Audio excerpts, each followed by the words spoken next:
Today's lesson is on adding decimals, so students will add decimals. Let's get started. We're going to start with just a review. So let's just remember that we can make equivalent fractions by multiplying the numerator and the denominator by the same number. This is similar to multiplying both numbers in a division statement by the same number. The quotient does not change. So let's look at A together. We have 8/7, which equals 24 over what? So how did I get from 8 to 24? 8 times what? Well, 8 times 3 would get me to 24. Therefore, what I do to the top, I do to the bottom. So 7 times 3, my missing number is going to be 21. So 8 over 7 is equivalent to 24 over 21. So I know my answer is going to be B. I want you to do B, C, and D on your whiteboards as warm-up, and then you can resume your screencast when you are ready. Here's a bonus for you to complete. So if you look at 2/3, what are the equivalent fractions to 2/3? Is it A, B, C, or D? When you are done, you're going to resume your screencast. Well, hopefully you've worked through that and you found that the answer for this one is D. So the equivalent fractions are 6, 36, and 48. Now let's begin today's lesson. So here we have we know that we can use a hundreds block as one whole. So we have a hundreds block as a whole, we have a tenth, and we have a hundredth. So tenths and hundredths work just like other place values. Each value is 10 times the next when moving to the left and 1/10 times the next when moving to the right. So we can regroup the same way. We're going to use base 10 blocks to regroup so that each place value has a single digit. So if I have 3/10 plus 12 hundredths, I know I need to regroup. So I'm going to take 10 hundredths from here. So I'm going to subtract 10. I'm going to take this 10 and I'm going to add them to the tenths. So now I'm going to have 4 tenths. I'm just going to grab my keyboard because it's quicker. 4 tenths plus 2 hundredths because, sorry, I'm having a rough time typing apparently. Hundredths. Because I took 10 away from there, so I only have 2 left. Let's look at B as well together. So you have 7 ones plus 18 tenths. Well, what you're going to do is you're going to take away 10 from here, and that's going to leave you then with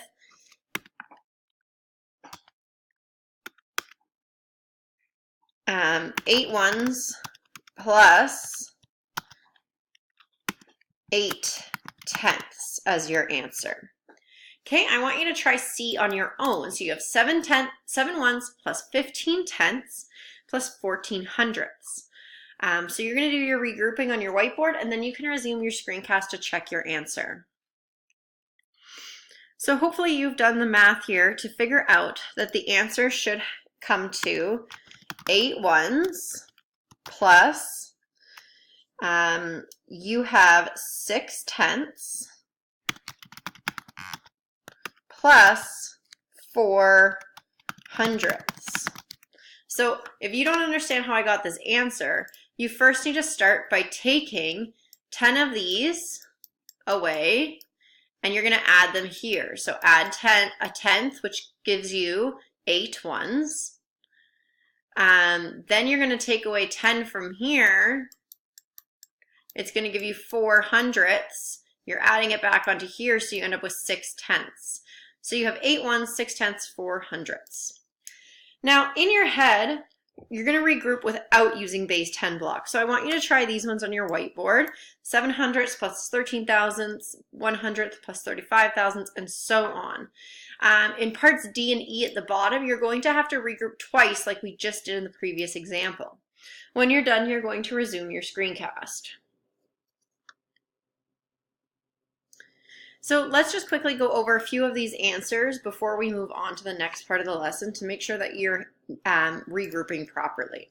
So that for A, you should have gotten 6 tenths plus 13 thousandths.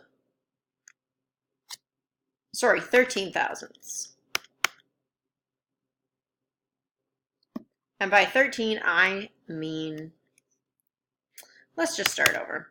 So for this, you should have got 8 hundredths plus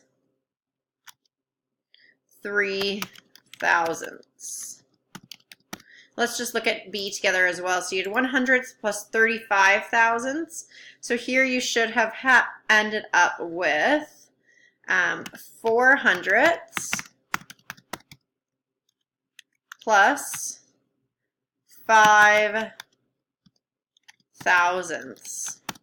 Okay, let's move on to this part of the lesson. So let's look at this addition statement now. We've done addition, subtraction, multiplication, division already without decimals. Is this algorithm lined up correctly? Have we written this correctly? Hopefully you've answered no, because if you look at these digits, they are not aligned with their place values. So here I have 351 and I have 12. Well, the 2 needs to be in the 1's place value, so this is not correct.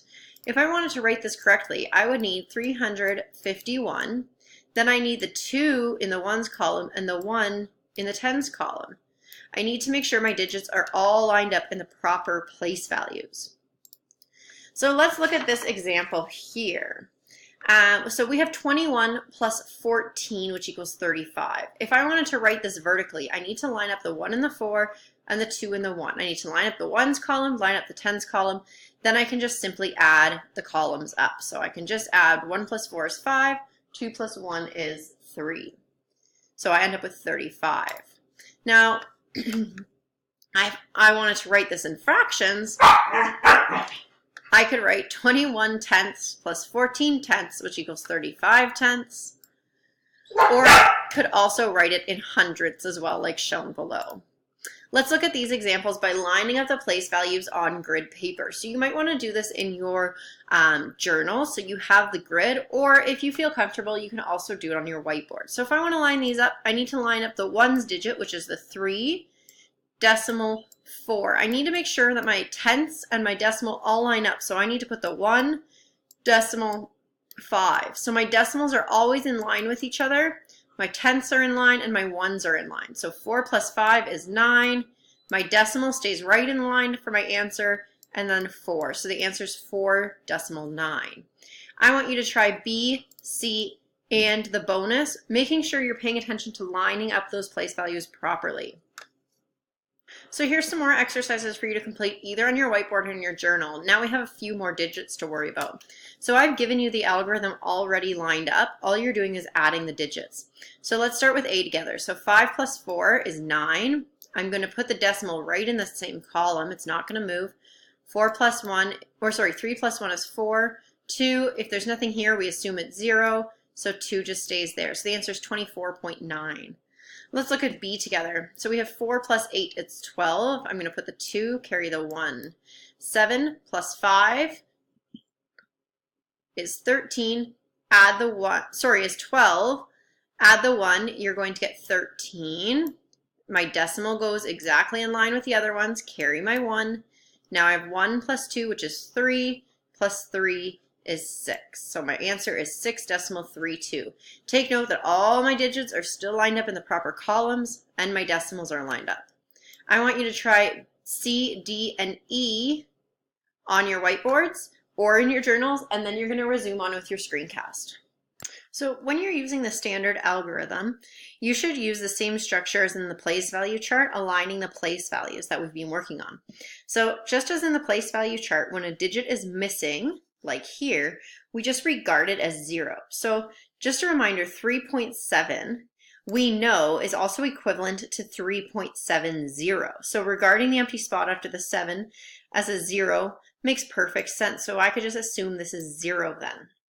So does adding 3.70 plus 2.15 give you the same result as just adding 3.7 plus 2.15?